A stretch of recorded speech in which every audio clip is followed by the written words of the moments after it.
Salve o Colégio Santa Maria, parabéns por tantos anos de esplendor da tua nobre história. Creio eu, daqui a pouco vocês estarão fazendo os testes e a gente torce para que as dúvidas sejam sanadas agora, tá bom?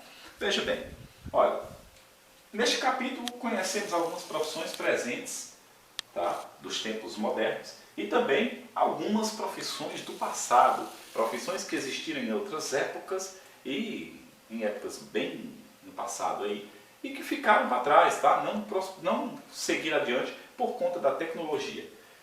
Existem profissões, por exemplo, específicas da cidade, e nós também vimos que existem profissões específicas do campo.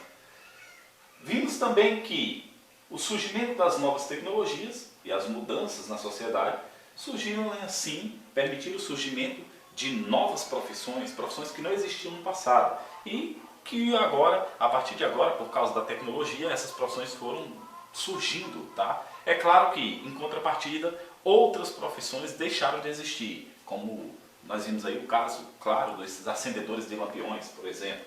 Nós vimos também que os povos indígenas têm uma cultura que diferencia da cultura das sociedades, tá? Ditas civilizadas, e que eles vivem no ambiente levando em consideração todos os ciclos naturais para não ultrapassar esses limites de tempo e de desenvolvimento de cada ciclo para não prejudicar a natureza. E sobre essa temática a gente vai estar falando agora. Veja bem, existem profissões específicas das cidades e específicas do campo. Por exemplo, no campo existe o trabalho do agricultor, do pecuarista, às vezes do extrativista, tá? Enfim, do madeireiro, que muitas vezes sobrevive retirando do campo o seu sustento, como por exemplo no caso do agricultor, do grande e o pequeno agricultor, porque no caso existem as grandes propriedades, tá? Que se especializa na produção de um determinado tipo de produto, tá? E faz em grande quantidade, ou seja, são grandes áreas de terra onde se planta apenas um produto agrícola, uma cultura, e é chamado também de monocultura. Nós vemos muito isso, né, nos quesitos de plantações de soja, por exemplo, de algodão, de eucalipto.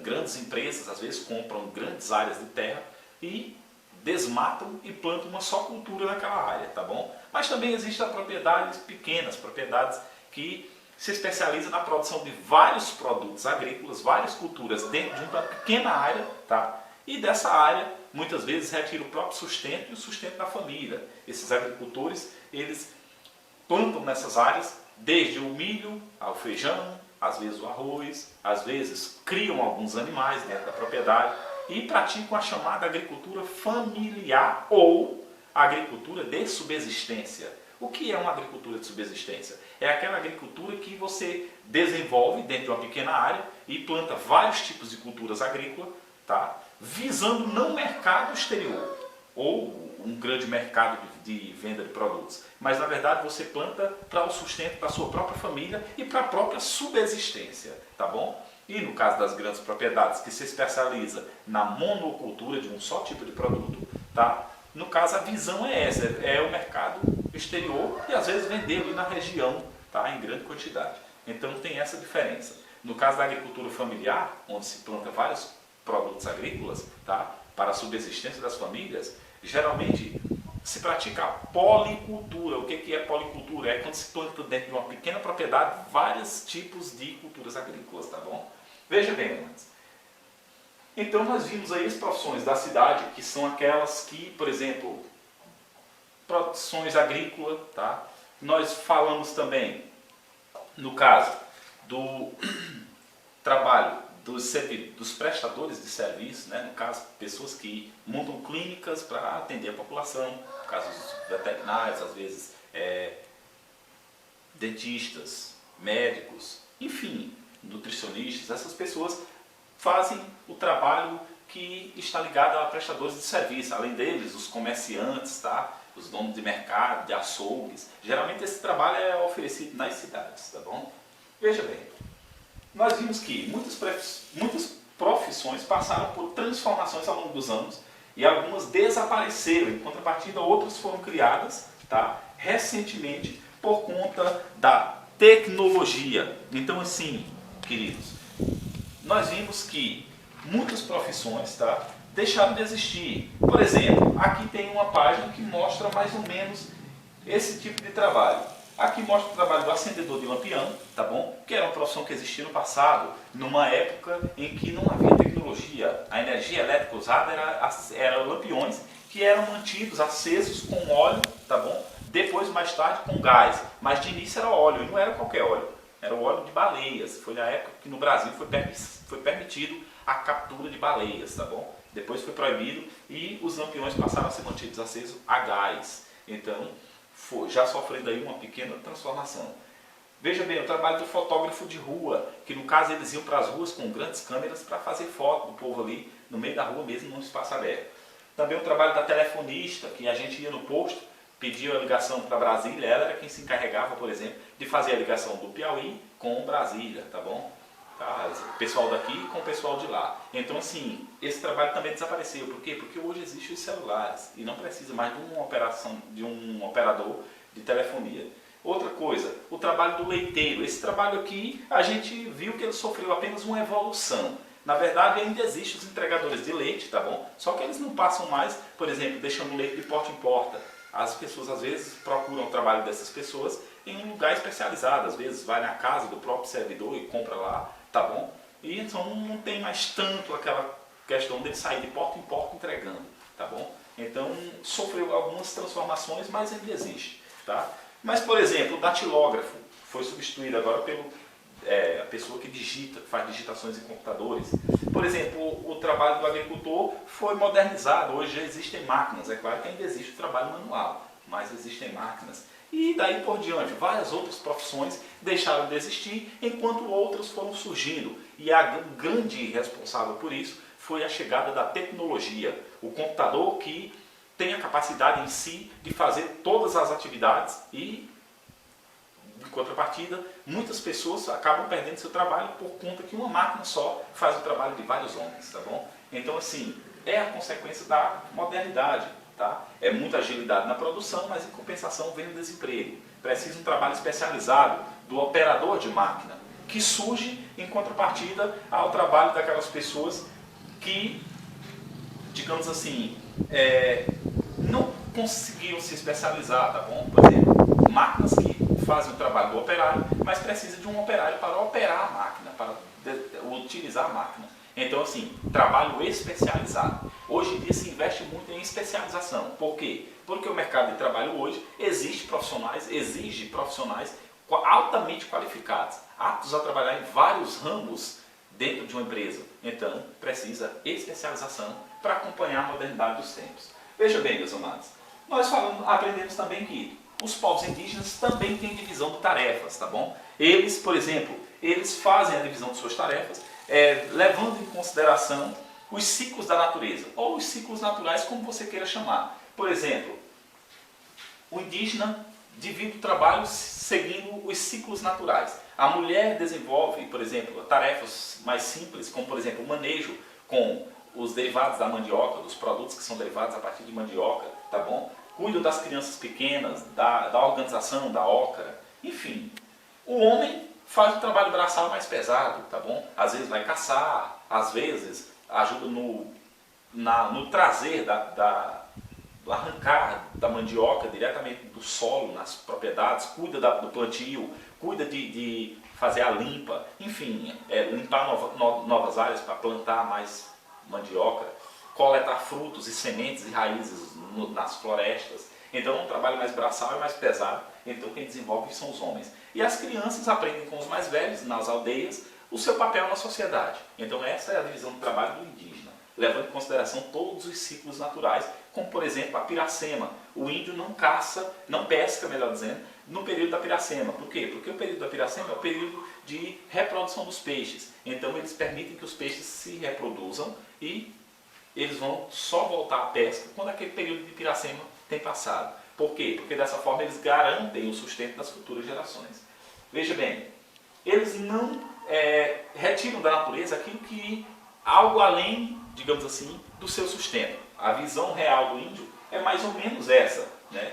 eles têm uma relação diferente com o trabalho. Eles não trabalham para acumular riquezas, que nem as outras sociedades civilizadas, mas apenas para manter o seu sustento e a sua sobrevivência. Tá? Então, assim, vimos que, embora traga vários benefícios para as sociedades, a utilização crescente de máquinas nas empresas causa um desemprego de muitos operários. Veja bem, como eu disse, há uma contrapartida. Enquanto o índio tem essa visão de retirar da natureza só o que precisa para o seu sustento e tem uma exploração sustentável da natureza, as indústrias cada vez mais exigem produção nas cidades. E essa produção tem que ser especializada. Por quê? Porque hoje se utiliza máquinas e máquinas avançadas. Então o profissional tem que ser um profissional que tem uma qualificação muito elevada com relação aos níveis que era exigido no início dos tempos. Então, assim, hoje a indústria precisa de grande produção e essa produção só é garantida por um trabalho qualificado. Por isso a exigência de novos profissionais, novas profissões especializadas e um mercado de trabalho cada vez mais exigente. Meus amados, um abraço para vocês, boa sorte no teste. Era isso que a gente tinha para passar para vocês, tá? Aqui estão as páginas, no livro novo, 240 a 255 e no livro velho, 228 a 243. Essas são as páginas para serem estudadas, tá? Nos dois casos está no módulo 3 e o capítulo 5 nos dois livros. Um abraço para vocês, meus amados, e até a próxima videoaula, se Deus assim nos permitir. Um abraço.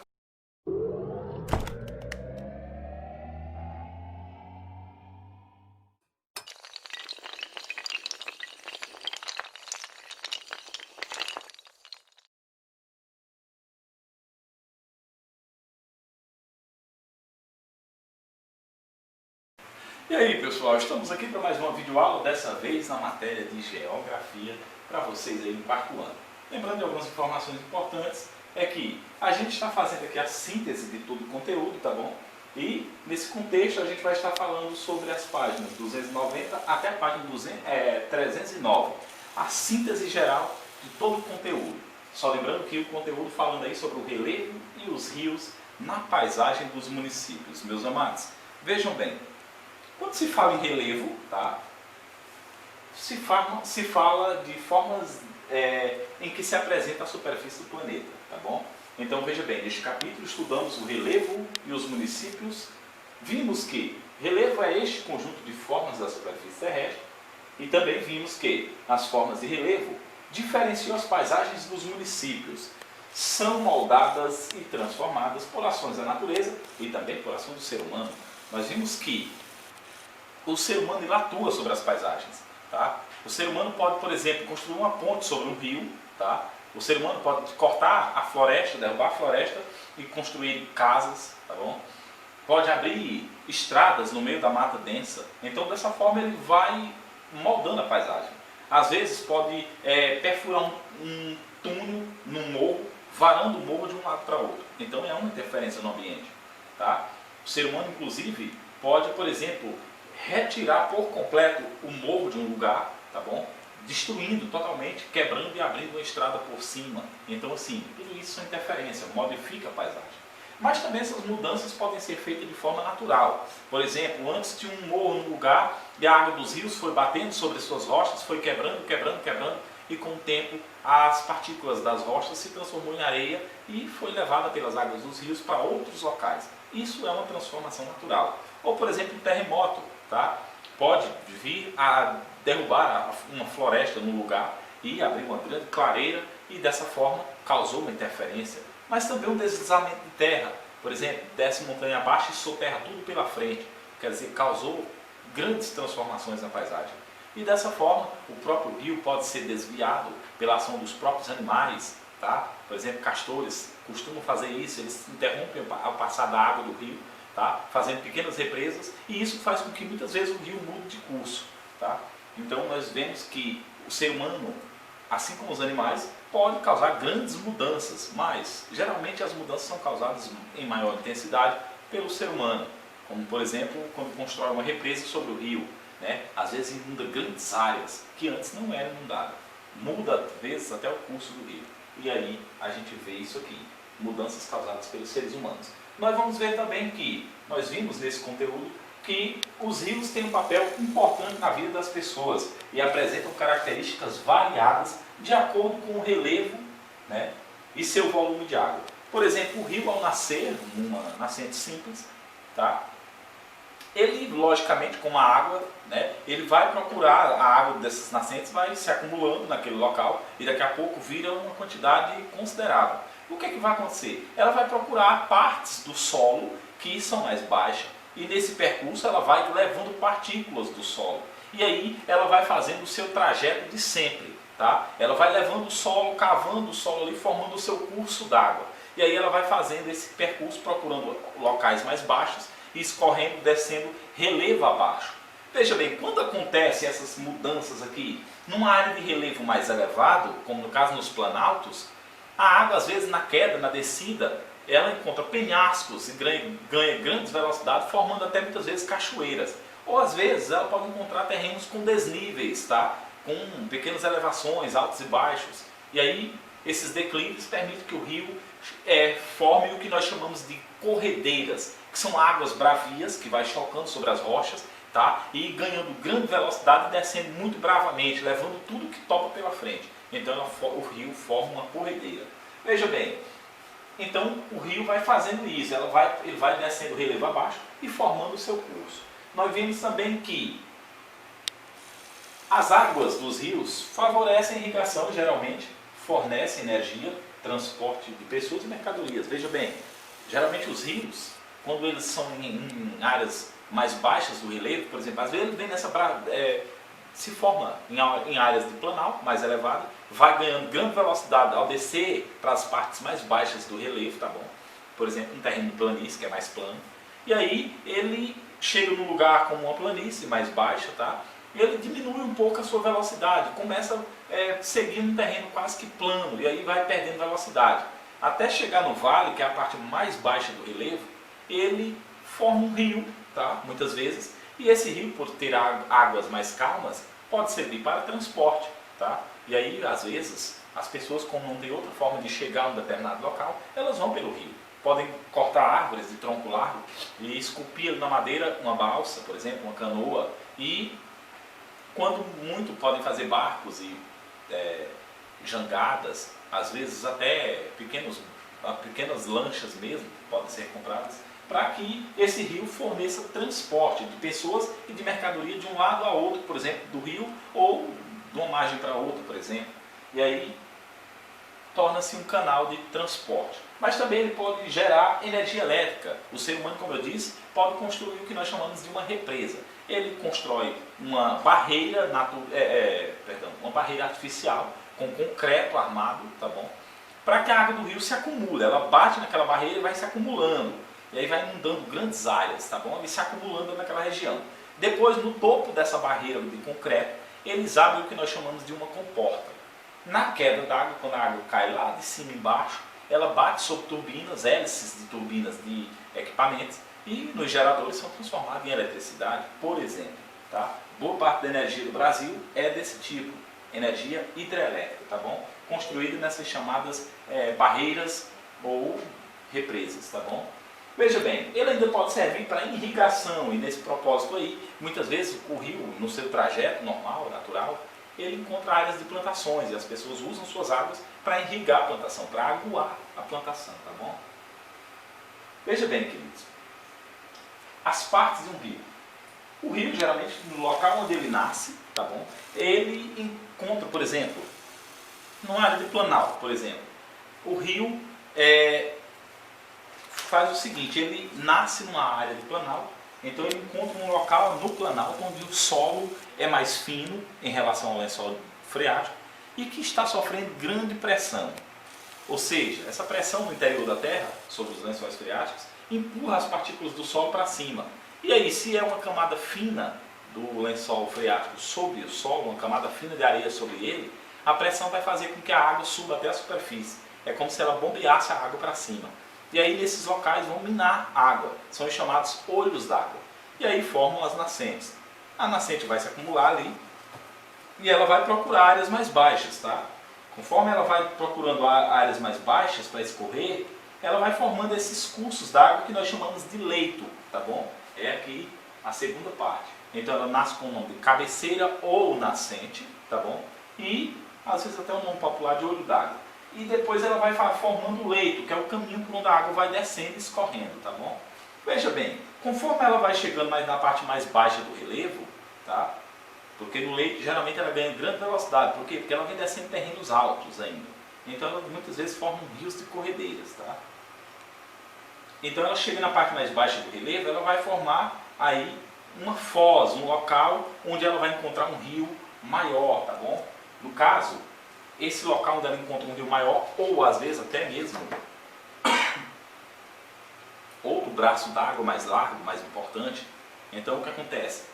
É uma área de terreno mais plano. Então nesse local aí ela encontra outras áreas, fica mais profundo, mas em compensação não é um rio mais tão bravo, entendeu? Por quê? Porque ele está numa área de terreno plano, já mais baixo do que o leito. Outra coisa interessante, do lado e do outro de um curso d'água, seja ele aqui no leito ou na foz, ou até mesmo no rio afluente, formam-se as margens. O que é a margem? É um lado direito e o lado esquerdo de um rio, tá? Por exemplo, o rio passa, de um lado tem uma mata ciliar e do outro tem a outra, né? A outra mata ciliar, a direita e a esquerda. Então o que acontece? Nesse caso aí, essa mata ciliar nada mais é do que aquela floresta que nasce na margem do rio, tá? Na beira do rio. A margem nada mais é do que a beira do rio. Então o que acontece? Ela fica ali, aquela mata que nasce perto ao curso d'água é chamada mata ciliar, tá bom? Aí veja bem, a foz, que é justamente esse local onde esses braços d'água encontram com um rio, tá? Um rio que a gente chama de rio principal, né? É chamado de afluente também. Por quê? Porque esse rio principal é onde recebe todo esse volume de água que vem das nascentes, das várias nascentes, tá? E dos vários braços d'água. Por isso ela ganha um grande volume de água. E segue assim até encontrar-se com o mar ou até mesmo com um rio bem maior, tá? Há casos também de rios aqui, que são rios importantes, que chegam a formar outro rio maior, desembocar num rio maior. Como por exemplo o Rio Negro e o Rio Solimões, que desemboca no Rio Amazonas, por exemplo. Então, são exemplos de afluentes. E, no caso, o Rio Amazonas, que vai encontrar suas águas com o mar, tá bom? Veja bem, meus amados, olha, tudo isso aqui mostra justamente as partes que formam o rio, tá? É importante você saber que, em tudo isso, né, pode haver o que nós chamamos de assoreamento, ou seja, a retirada da mata ciliar, que deixa o curso d'água desprotegido pela ação dos elementos naturais, como vento e chuva. Partículas do solo podem ser levadas para dentro desse curso de água e soterrá-lo, enterrá-lo. E aí nós dizemos que isso aí aconteceu, né? E formou o que nós chamamos de um assoreamento. O que é assoreamento? É a trazida de partículas do solo para dentro dos cursos d'água e enterrando esses cursos d'água. Então o rio pode morrer, uma nascente pode morrer, se houver um assoreamento, ou seja, for retirada a mata ciliar e a areia dos entornos das laterais ser derrubada dentro do rio pela ação dos ventos ou das chuvas. Então acontece um assoreamento. Meus amados, era isso que eu tinha para falar para vocês. Eu espero que não tenha ficado dúvidas, tá? Um abraço para vocês e até a próxima videoaula. Boa sorte no teste.